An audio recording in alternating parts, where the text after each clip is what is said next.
Hello everyone. Today we talk about how to fix the app of KineMaster. We will go to settings,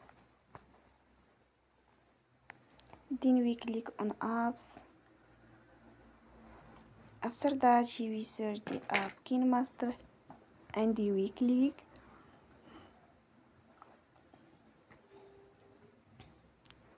You will on force stop.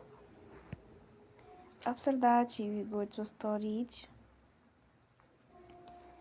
Then we click on clear cache. Then we go to Play Store and you will update your app. Don't forget to support us by like and subscribe.